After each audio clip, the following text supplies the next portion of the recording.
Shalom, puji Tuhan, salam sukacita dalam Tuhan kita Yesus Kristus. Mari sebelum kita sama-sama mengupas lebih jauh dan mendengar kebenaran firman Tuhan, mari kita berdoa. Tuhan Yesus yang baik, terima kasih Tuhan pada kesempatan ini kami boleh diperdengarkan kembali sekali lagi firman Tuhan. Di tengah masa kondisi COVID-19 ini, kami perlu dan berharap besar kepada pertolongan Tuhan. Tuhan bukakan kepada setiap kami yang mendengar kebenaran firman Tuhan ini, agar kami boleh menikmati firman Tuhan. Di dalam nama Tuhan Yesus kami berdoa. Amin. Pada kesempatan ini saya rindu membagikan satu kebenaran firman Tuhan yang terambil dari kitab Yesaya pasal yang ke-50 ayatnya yang keempat. Demikian firman Tuhan saya akan bacakan. Ketaatan hamba Tuhan. Tuhan Allah telah memberikan kepadaku lidah seorang murid, supaya dengan perkataan aku dapat memberi semangat baru kepada orang yang letih lesu. Setiap pagi ia mempertajam pendengaranku untuk mendengar seperti seorang murid. Saya rindu menyampaikan sebuah kisah nyata dari Amerika. Seorang yang bernama Francis Collins, dia meraih gelar PhD di bidang kimia. Seorang yang sangat pandai. Lalu kemudian dia mengambil kuliah di Yale University. Setelah dia menyelesaikan pendidikan di bidang kimia ini, dia melanjutkan lagi di bidang kedokteran. Dia mengambil 2 major. Nah, oleh karena kemampuannya itu, suatu hari dia diberikan kesempatan untuk melakukan praktek kerja nyata, gitu ya. Dan dia diutus ke sebuah rumah sakit di North Carolina. Dan ketika dia sedang mempraktekkan keilmuannya sebagai seorang dokter muda, maka dia menemukan seorang ibu tua yang berbaring di ruang medis, di ruang perawatan. Dan ibu tua ini seringkali mengajaknya berbicara setiap kali dia ada kesempatan untuk memeriksa kondisi kesehatan sang ibu. Nah, yang menarik sekali adalah ibu ini selalu bicara dan mengajaknya ngobrol soal imannya kepada Kristus. Iman seorang ibu, bagaimana dia percaya kepada Kristus, bagaimana Tuhan itu memelihara hidupnya. Dan yang menarik adalah Collins tidak percaya akan kehadiran Tuhan. Dia tidak percaya kepada eksistensi adanya Allah. Lalu dia hanya menanggapi apa yang disampaikan oleh sang ibu tua ini. Tetapi dia tidak bisa menampik atau tidak bisa menghindari bahwa di kondisinya yang lemah ini, sang ibu tua ini sangat tenang sekali. Dan ketika dia menyampaikan siapa Kristus, iman percaya dia menunjukkan bahwa sebagai seorang pengikut Kristus, dia sungguh tenang menghadapi situasi dan sakit penyakit yang dia hadapi saat itu. Tetapi berjalan waktu, ada satu kesempatan di pagi hari, ibu tua ini bertanya, Dr. Collins, kalau saya cerita mengenai Kristus, mengenai Tuhan Yesus yang saya percaya hari ini, apa yang Anda percayai? Kalau Anda tidak percaya kepada kehadiran Kristus, apa yang Anda percayai?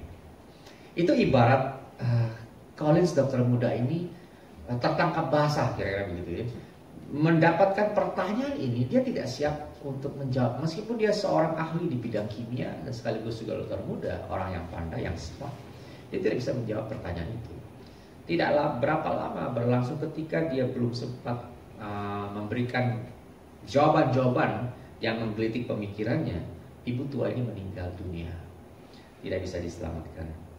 Dan oleh karena pertanyaan dari sang ibu ini, apa yang Anda percayai, itu betul-betul mengusik pikiran dari seorang Collins muda ini. Dia mencari tahu. Sayang sekali dia belum sempat menguji apa yang dia yakini, atau dia belum sempat menguji pernyataan dari seorang ibu tua ini, pasien dia. Ibu itu sudah buru dipanggil pulang Tuhan ke surga. Akhirnya di dalam pencarian dia berusaha mencoba mencari tahu. Dan mulailah dia membaca tulisan dari seorang penginjil besar, C.S. Lewis. Dan dia mulai juga membaca Alkitab perlahan-lahan. Saudara dikasih Tuhan, apa yang terjadi? 1 tahun setelah meninggalnya sang ibu tua itu, Collins berlutut dan menyerahkan hidupnya kepada Kristus Tuhan. Dan dia sekarang menjadi pengikut Kristus Tuhan Yesus.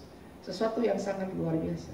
Yang menjadi pertanyaan kita hari ini adalah, apa yang mendorong Colin, seorang dokter muda ini mengambil keputusan itu. Sesuatu yang dulu dia memang tidak pernah kenal atau dia tidak pernah mempercayai akan kehadiran Tuhan.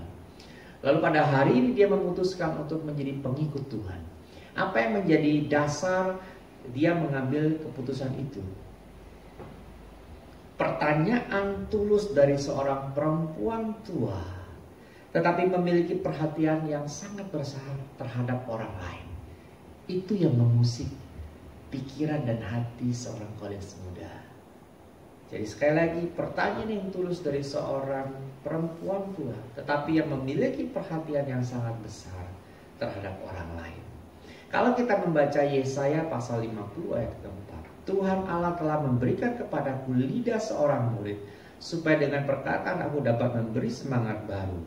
Nah, yang Tuhan inginkan kita adalah apakah kita siap mengucapkan kata-kata yang tepat atau mengajukan pertanyaan yang penuh perhatian terhadap orang lain, supaya mereka menghampiri Yesus yang menawarkan kehidupan dan kedamaian kepada semua orang. Jadi hari ini siapapun kita, dimanapun kita berada hari ini, kalau mulut kita siap untuk memperkatakan sesuatu yang baik atau mengajukan pertanyaan yang penuh perhatian kepada orang lain, di mana pada akhirnya membuat mereka akan datang kepada Yesus yang adalah sumber damai sejahtera, sumber sukacita, dan pusat dari kepada jaminan keselamatan, sekaligus juga menawarkan kehidupan yang lebih baik kepada semua orang hari ini. Maukah kita melakukan itu?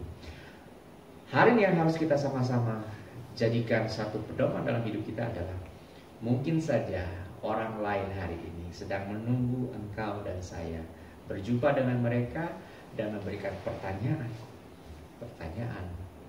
yang pada akhir membuat orang lain datang menyembah Yesus dan percaya kepada Kristus. Maukah dan siapkah kita hari ini pakai Tuhan di masa COVID-19 yang kita tidak pernah tahu kapan akan berakhir? Tapi hari ini kita bisa melihat banyak negara sudah melakukan lockdown yang kedua. Negara yang di sebelah Indonesia yang sangat dikenal luas, sebuah negara yang kecil tetapi memiliki kekayaan yang begitu luar biasa, Singapura.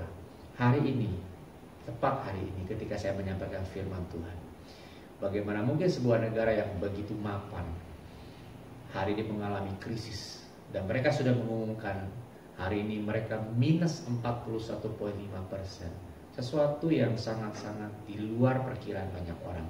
Kesulitan akan melanda luar biasa, resesi akan menghampiri banyak negara, dan bukan tidak mungkin kita pun akan mengalami bangsa Indonesia. Oleh karena itu, di masa-masa seperti ini, mari kita tautkan hati kita kepada Kristus, dan jadilah sebagaimana firman Tuhan katakan, hari ini biarlah Tuhan pakai mulut, lidah, bibir kita untuk memperkatakan kabar baik, dipakai Tuhan untuk memberikan pertanyaan-pertanyaan yang memberikan dampak bagi orang lain. Nama Tuhan dipermuliakan lewat kita setiap pribadi yang mendengarkan firman Tuhan. Mari sama-sama kita berdoa menutup kebenaran firman Tuhan pada kesempatan ini. Bapak yang baik, terima kasih Tuhan untuk kebaikan kemurahan Tuhan dalam mendengarkan kebenaran firman Tuhan. Tolong Tuhan kami agar boleh ditanam dalam loh hati kami kebenaran firman Tuhan ini, dan jadikan kami Tuhan pelaku firman, agar nama Tuhan dipermuliakan. Terima kasih untuk kebaikan kemurahan Tuhan. Di dalam nama Tuhan Yesus kami berdoa. Amin. Puji Tuhan.